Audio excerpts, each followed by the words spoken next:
ये दोनों बाप बेटा ट्रैफिक जाम में फंसी कार में बैठे आपस में ही बहस कर रहे थे तो अचानक ही उनके सामने वाली वैन से धमाके वाले अंदाज में दरवाजा तोड़कर कोई उनकी कार पे हमला कर देता है। ये जो कार से निकले थे डर कर वापस कार में बैठ जाते हैं। हमला करने वाला कोई इंसान है या जानवर समझ नहीं आ रही। पाँव उसके किसी जानवर जैसे और उसके एक हाथ की जगह पैर था। पुलिस इस अजीब सी क्रिएचर को पकड़कर ले जाती है और हमें पता चला है कि इस शहर में किसी बीमारी की वजह से इंसान जानवरों की शक्ल लेने लगे हैं। गवर्नमेंट इस बीमारी का इलाज ढूंढने में लगी है। फ्रांस्कियो जिसे हमने गाड़ी में देखा था उसकी वाइफ भी इसी बीमारी का शिकार थी जिसे हॉस्पिटल में एडमिट किया गया था। फ्रांस्कियो चाहता था कि वो अपनी वाइफ का खुद ख्याल रखे पर उसकी बिगड़ी कंडीशन की वजह से डॉक्टर उसे हॉस्पिटल में ही रहने का मशवरा देते हैं। वो उससे जब मिलने जाता है तो हमें उसकी शक्ल दिखाई जाती है जो बिल्कुल किसी जानवर से मिल रही थी। फ्रांस्कियो अपने बेटे को भी जब उसकी मॉम से मिलने का कहता है तो वो जवाब देता है कि क्या करूंगा मैं उनसे मिलके, अब तो वो मेरी बात भी नहीं समझ पाती। फ्रांस्कियो कहता है अरे वो तो तुम्हें देख के ही खुश हो जाएगी,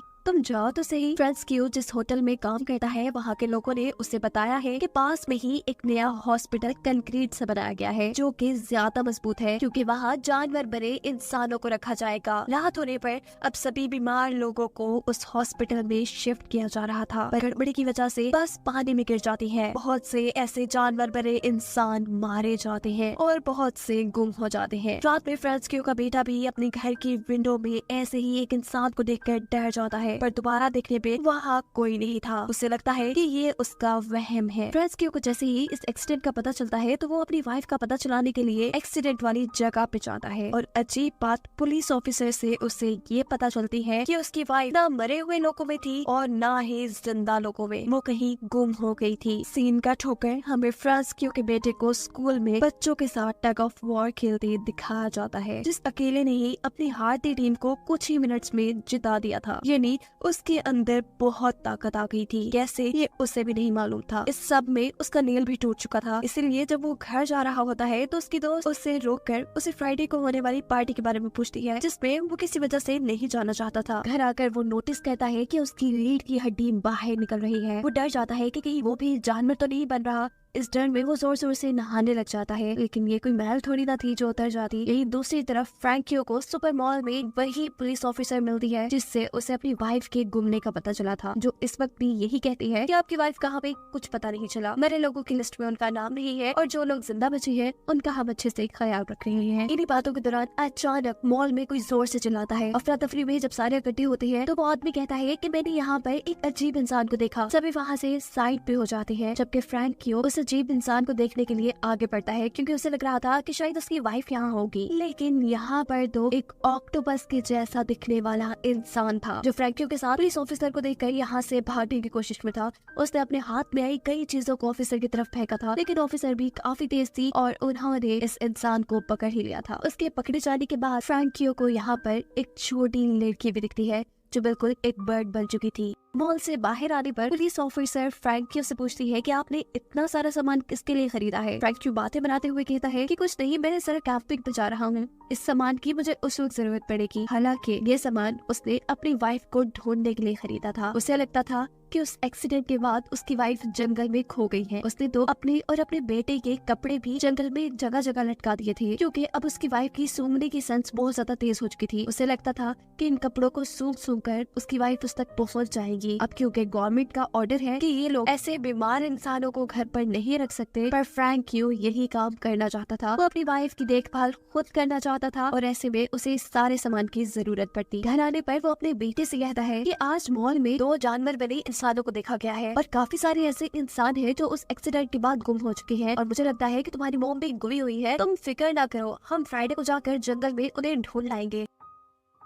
लेकिन अब तो फ्रैंकियो का बेटा फ्राइडे को एक पार्टी में जाना चाह रहा था क्योंकि आज उसे एक लड़की ने जो इस पार्टी में इनवाइट कर लिया था। फ्रैंकियो भी ना चाहते हुए उसे पार्टी में जाने की इजाजत देते हुए ये कहता है कि याद रखना 8 बजे से पहले तुम्हें घर आना है। इस पार्टी में सभी काफी मजे कर रहे थे और यहाँ अचानक ही फ्रैंकियो के बेटे को चक्कर आ जाते हैं। एक लड़की जो उसकी खराब हालत देखकर उसे टैबलेट देती है तो वो उस टैबलेट को खाने के बजाय किसी कुत्ते की तरह चाट लेता है, जिसके बाद वो बिना डरे जंगल में चला जाता है। सुबह जब उसकी आँख खुलती है तो वो जंगल में ही था। उसे ऐसे लग लग रहा था कि जैसे उसके गले में कुछ फंसा हुआ है। वो फौरन अपने घर आता है। उसके होंठ काफी ज्यादा बदल चुके थे, साथ ही उसका रंग भी बदल चुका था। उसके डैड जब उसे देखने के लिए उसके बाथरूम में आते हैं तो वो जल्दी से बाथरूम का दरवाजा बंद कर लेता है और अपने गले में हाथ डालकर कुछ निकालता है जो कि एक पंख था। ये लड़का अब समझ चुका था कि वो भी एक जानवर में बदलने लगा है। अब वो अपने डैड के साथ अपने डॉग को लेकर जंगल में अपनी मौत को ढूंढने के लिए निकल पड़ता है। फ्रैंकियो का बेटा जोर जोर से यहाँ अपनी माँ को आवाज़ें दे रहा था, लेकिन जब उन्हें कोई नहीं मिलता तो थक हार कर ये लोग यही सो जाते हैं। आधी रात में इनका डॉग अचानक जोर जोर से भौंकने लगा था और वो एक दरख्त के पास जाता है जहाँ ऊपर एक बंदर बना हुआ इंसान। उसे जब ये लोग चेक करने के लिए जाते हैं तो अचानक ही फ्रैंकियो के बेटे के ऊपर एक ईगल बना हुआ इंसान हमला कर देता है। इससे पहले कि वो फ्रैंकियो के बेटे को मार देता, उसके होंठ देखकर वो समझ जाता है कि फ्रैंकियो का बेटा भी बिल्कुल उसी जैसा है, यानी जानवर में बदल रहा है और ये उसे नुकसान नहीं पहुंचाएगा। अलबत्ता इस ईगल बने इंसान ने फिर भी कुछ चोटें फ्रैंकियो के बेटे को पहुंचा दी थी, इसीलिए फ्रैंकियो अपने बेटे को हॉस्पिटल लेकर जाने लगता है। पर वो नहीं जाना चाहता था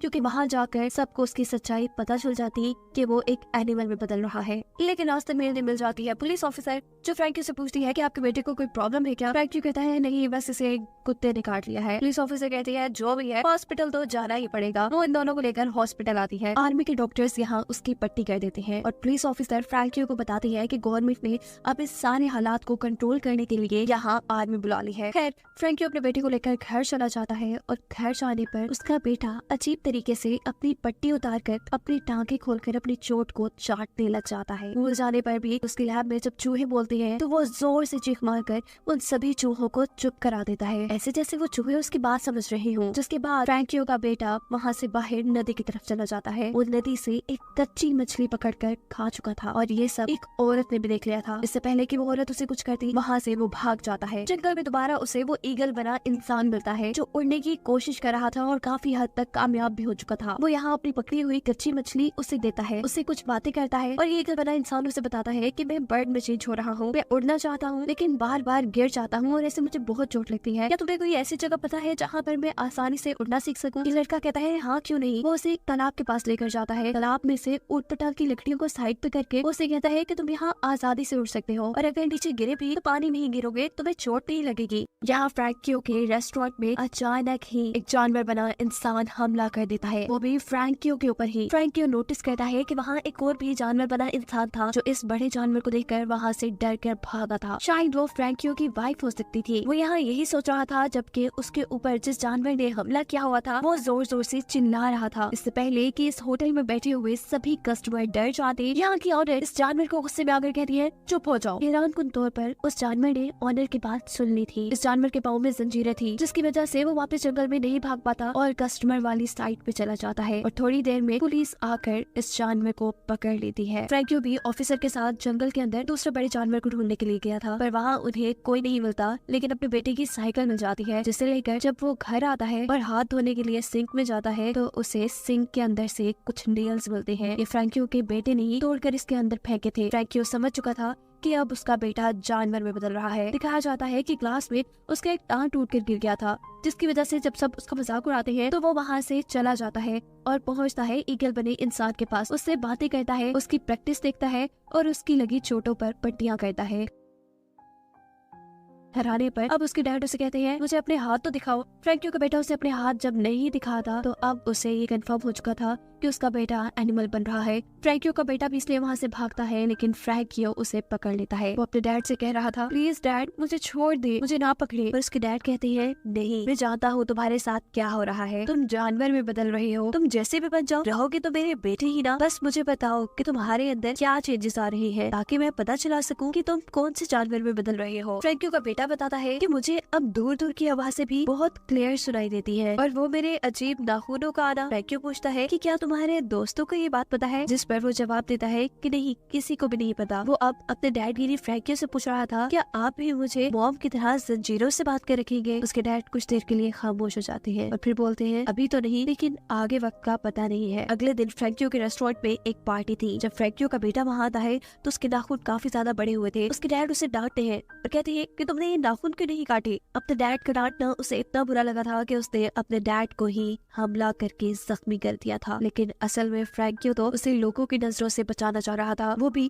उसकी गर्दन पर कैंची रखकर उसे धमकी देता है नेल्स काटने की। और नेल्स काटने के बाद हम देखते हैं कि फ्रैंकियो का बेटा अब अपनी एक दोस्त से मिल रहा था। ये दोनों काफी करीब आते हैं। इस वक्त पर वो लड़की फ्रैंकियो के बेटे की रीढ़ की हड्डी को टच करती है और उससे कहती है कि मैं सब जानती हूँ तुम्हारे अंदर जो चेंजेस आ रहे हैं, लेकिन मुझे इससे फर्क नहीं पड़ता। यहाँ दूसरी तरफ इनकी क्लास फेलो को भी फ्रैंकियो के बेटे की सच्चाई पता चल चुकी थी। वो अब एक अजीब डिवाइस लेकर फ्रैंकियो के बेटे के सामने आता है, जिसकी आवाज इंसानों को तो कुछ नहीं कहती पर जानवर उससे बहुत ज्यादा तंग हो जाते हैं। ये लड़का फ्रैंकियो के बेटे को बहुत तंग करता है और कहता है कि मैं तो तुम्हारी सच्चाई काफी अरसे से जानता हूँ। फ्रैंकियो के बेटे से रहा नहीं जाता और वो गुस्से में एक जोरदार थप्पड़ उस लड़के के मुंह पे मार देता है, ऐसे कि उसके गाल पे निशान पड़ गए थे। इन सारी चीजों की वजह से सिचुएशन भी बिगड़ चुकी थी। पुलिस और आर्मी अब जंगल के अंदर उसे ढूंढने में लगे थे और यहाँ पर उसकी मदद करता है वही ईगल बना इंसान जिसकी उड़ने में उसने मदद की थी। वो उड़ाते हुए को यहाँ से एक जंगल में ले जाता है। पुलिस और आर्मी भी वहाँ पहुँचते हैं। फ्रैंकियो का बेटा अब यहाँ पानी से होते हुए नदी की दूसरी तरफ चला गया था, लेकिन कार्स तो पानी में नहीं चल सकती थी, इसीलिए आर्मी वाले उनके ऊपर शूट करते हैं और वो ईगल बना इंसान जो फ्रैंकियो के बेटे का दोस्त बन चुका था, इस हमले से वो मर जाता है। फ्रैंकियो का बेटा उसने इस जगह को जैसे अपना घर मान लिया था। वो यहाँ फल खाता है और नदी में नहाता है। जब वो बाहर निकलता है तो उसकी कमर पे अजीब से निशान थे, यानी उसकी बॉडी बहुत तेजी से बदल रही थी। फ्रैंकियो का बेटा अब चलते चलते जंगल के ऐसे हिस्से में पहुंचता है जहाँ बहुत से उसी जैसे जानवर बने इंसान थे और यही उसे उसकी मॉम भी मिलती है, जिसने उसे स्मेल करके पहचाना था। वो इंसानों की तरह बोल तो नहीं पा रही थी, लेकिन अपने बेटे को बार बार एक गार के अंदर भेज रही थी, ऐसे जैसे कह रही हो कि ये तुम्हारे लिए सेफ जगह है। एमिल नोटिस करता है कि कुछ इंसान सांप में बदले थे, कुछ बंदर में एक सुअर बन गया था और एक बच्चा गिरगिट। यहाँ सब बड़े शांति से रह रहे थे इससे पहले कि यहाँ मिलिट्री वाले स्मोक फायर करते। ऐसा करने से यहाँ हलचल मच जाती है। आर्मी वाले एक खास डिवाइस की मदद से यहाँ कुछ आवाजें निकालते हैं, ऐसी आवाजें जो जानवरों को काफी परेशान करती थी। ये आवाजें फ्रैंकियो के बेटे को भी काफी परेशान करती है और ऐसे वो भी मिलिट्री वालों के हाथों पकड़ा जाता है। लेकिन वो बच्ची जो गिरगिट बनी थी वो पेड़ के ऊपर अपने आप को छुपाकर इनसे बच जाती है। पुलिस अब फ्रैंकियो के बेटे को लेकर शहर में आ चुकी थी, जहाँ पर उसके डैड पुलिस वालों से मिलते हैं और उन्हें कहते हैं कि ये मेरा ही बेटा है जो रात में वैसे ही जंगल में चला गया था। फ्रैंकियो का बेटा क्योंकि अभी तक इंसानों की तरह दिख रहा था, इसीलिए पुलिस वालों को शक नहीं होता। वो उसे एक पेपर देते हैं साइन करने के लिए। फ्रैंकियो का बेटा जब उसके ऊपर साइन नहीं कर पाता तो गुस्से में गुर्राता है और ऐसे पुलिस वालों को शक हो जाता है कि वो एक एनिमल में ट्रांसफॉर्म हो रहा है। वो उसे पकड़ने ही वाले थे, लेकिन यहाँ फ्रैंकियो पुलिस वालों को मारकर खुद उनके दिए पेपर पर साइन कर अपने बेटे को यहाँ से ले जाती है। जबकि वो ऑफिसर जिन्होंने मूवी के शुरू से ही फ्रैंकियो की मदद की थी, उन्हें अब पता लगता है कि कुछ तो गड़बड़ है, इसीलिए मिलिट्री अब उनका पीछा करने लग जाती है, जिसे देखकर फ्रैंकियो का बेटा घबरा जाता है और वो अपने डैड से पूछता है कि अगर इन लोगों ने पकड़कर मुझे हेल्थ सेंटर में बंद कर दिया तो क्या आप मेरे से मिलने आएंगे।